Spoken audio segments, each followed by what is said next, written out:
तो welcome back कीजिएगा फिर से धमाकेदार वीडियो गाइस। इस वीडियो में कक्षा 10वीं का आपका हिंदी सब्जेक्ट है जो 18 सितंबर को पेपर होने वाला है। अगर आप इस पेपर को पूरा अच्छे तरीके से कंप्लीट कर लेते हैं तो गाइस आपके बहुत ही अच्छे अंक आ जाएंगे हिंदी सब्जेक्ट में।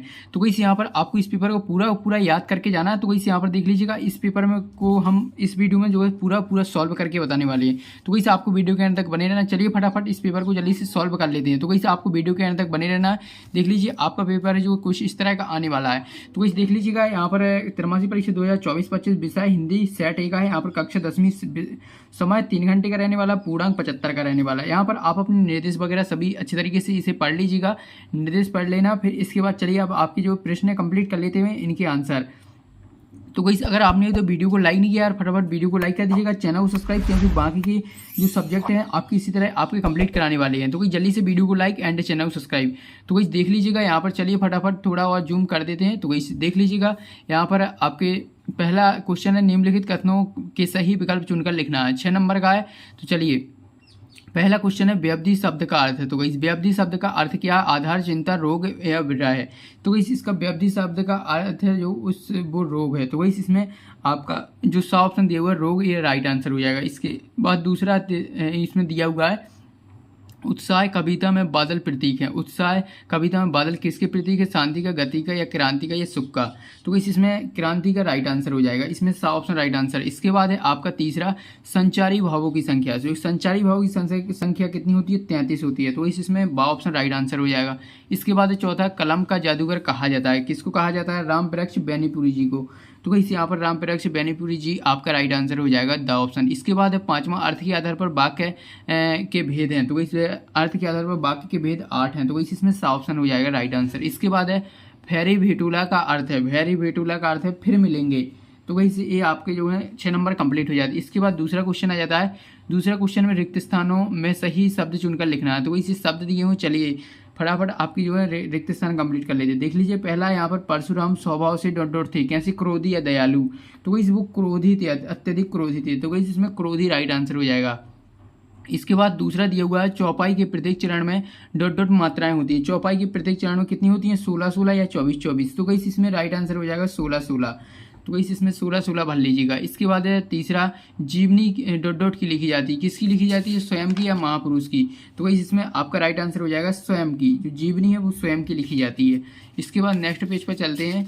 तो कहीं यहाँ पर नेक्स्ट पेज देख लेते हैं। नेक्स्ट पेज आपका देख लीजिए, यहाँ पर चौथा है। यहाँ पर चौथे में देख लीजिए क्या पूछ रहा है आपसे, विद्यालय में डॉट डॉट संधि है, कैसी? स्वर है या व्यंजन। तो इसमें राइट आंसर हो जाएगा स्वर। इसके बाद है आपका नेक्स्ट है यहाँ पर आपका, आज्ञा का जन्म डॉट डॉट में हुआ, कहाँ पर हुआ? तो उत्तर प्रदेश या मध्य प्रदेश। तो इसमें उत्तर प्रदेश राइट आंसर। इसके बाद है आपका, आम की फसल में कभी कभी खूब आती है, क्या आती है? आंधी आती है। तो इसमें आंधी लिख लीजिएगा। इसके बाद नेक्स्ट आ जाता है, नेक्स्ट है सही जोड़ी। यहाँ पर सही जोड़ी बनाकर लिखना है जो कि 6 नंबर की है। तो इस यहाँ पर देख लीजिएगा सही जोड़ी यहाँ पर, चलिए फटाफट मिला लेते हैं। पहला, आत्मकथा को आपको मिला लेना है जयशंकर प्रसाद से। तो इसमें पहला हो जाएगा। दूसरा, कामायनी हो जाएगा महाकाव्य।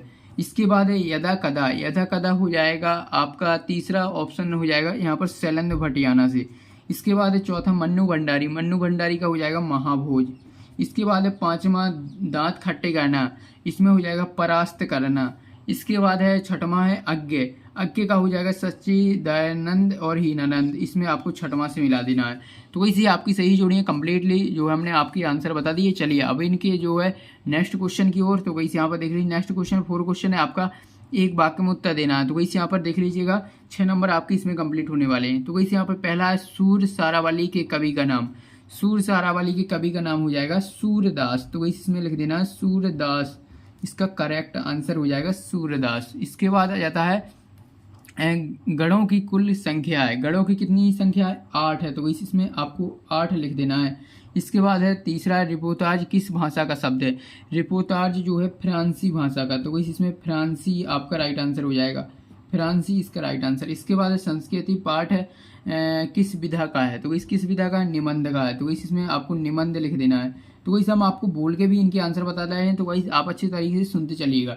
इसके बाद पांचवा, प्रतिदिन में कौन सा समास है? प्रतिदिन में द्वंद्व जो है अव्ययी भाव समास है। हाँ, प्रतिदिन में अव्ययी भाव समास। तो इसमें अव्ययी भाव समास लिख देना, अव्ययी भाव समास। अव्ययीभाव समास हो जाएगा इसका करेक्ट आंसर। इसके बाद नेक्स्ट आ जाता है डोको क्या है। जो डोको है वो सुस्वस्थ दिमाग है, इसमें लिख देना है सुस्वस्थ दिमाग, इसमें देख ले के लिए सुस्वस्थ दिमाग आपका राइट आंसर हो जाएगा। तो कई सबने आपको बोल के भी इनके आंसर बता दिए और यहाँ पर लिख भी दिए, तो वही जल्दी से आप इसका स्क्रीनशॉट ले लीजिएगा। इसके बाद नेक्स्ट आ जाते हैं नेक्स्ट क्वेश्चन 5वां। इसमें जो कथन सत्य है उसमें सत्य लिखना है, जो गलत है तो कहीं इसमें असत्य लिखना है। चलिए पहला आपका हो जाएगा निराला को आधुनिक कवि भी कहा जाता है, तो वैसे आपका बिल्कुल सत्य हो जाएगा।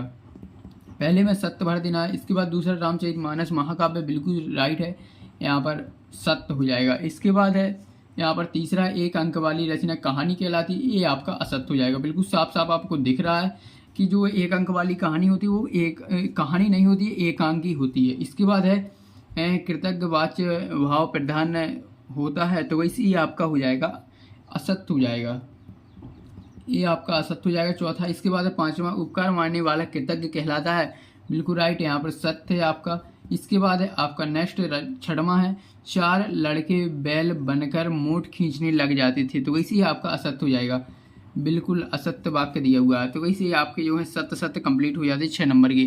जल्दी से स्क्रीनशॉट ले लीजिएगा। इसके बाद अब आ जाते हैं आपके जो है प्रश्नोत्तर। तो वैसे देख लीजिए 6वां प्रश्न क्या कहला, सुशेर वाद्यों के से क्या अभिप्राय है। इसके अथवा मन्नू भंडारी के पिता का स्वभाव सन की क्यों हो गया था। इसके बाद है आपका यहाँ पर शक की क्यों हो गया था। इसका बाद आपका नेक्स्ट देख लेते हैं, ये आपके सभी 2-2 नंबर वाली क्वेश्चन है। यहाँ पर देख लीजिए आत्मकथा और जीवनी 2 अंतर, नहीं तो आप कहानी उपन्यास में 2 अंतर लिख सकते हैं। इसके बाद पूछ रहा है अलंकार किसे कहते हैं, नहीं तो छंद की परिभाषा लिखिए। तो वैसे आपकी 8वां तक कंप्लीट हो जाती है। इसके बाद 9वां देख लेते हैं। तो कैसी रहा आपका 9वां देख लीजिए 2 खंड काव्यों के नाम लिखना है, 2 नंबर क्वेश्चन है। इसका अथवा छंद के कितने वेद हैं।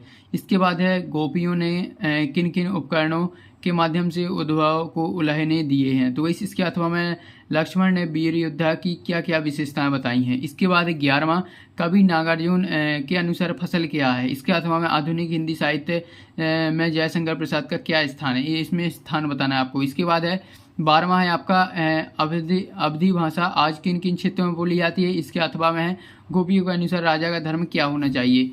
इसके बाद 13वां है भक्ति काल की 2 विशेषताएं, नहीं तो अथवा में आप छायावाद की 2 विशेषताएं लिख सकते हैं। इसके बाद है 14वां क्वेश्चन है आपका। 14वां में देख लीजिए राम वृक्ष भुवनपुरी या यशपाल की जो है साहित्यिक विशेषताएं देख लीजिए, 2 रचनाएं लिखनी है, भाषा शैली लिखना है। इसके बाद है आपका निबंध किसे कहते हैं अथवा देवघर रिपोर्टाज किसे कहते हैं। इसके बाद है आपके 16वां देख लीजिएगा, यहाँ पर है मुहावरे का अर्थ में वाक्य में प्रयोग करना है, तो वैसे इनके अर्थ भी लिखना है और वाक्य में प्रयोग भी करना है। इसके बाद है वाक्य किसे कहते हैं, इसका अथवा हो जाता है। इसके बाद है 17वां बच्चे माता पिता के प्रति अपने प्रेम को कैसे अभिव्यक्त करते हैं। इसके बाद इसका अथवा अनुभव और सहानुभूति में क्या अंतर है। इसके बाद है आपका 18वां क्वेश्चन निम्नलिखित अपठित गद्यांश को पढ़कर नीचे दिए गए प्रश्नों को उत्तर दीजिए। तो वैसे आपको अपठित गद्यांश है जो आपकी किताब में से नहीं आया, यहाँ पर देख लीजिएगा इसके क्वेश्चन। तो वैसे रही इसके क्वेश्चंस।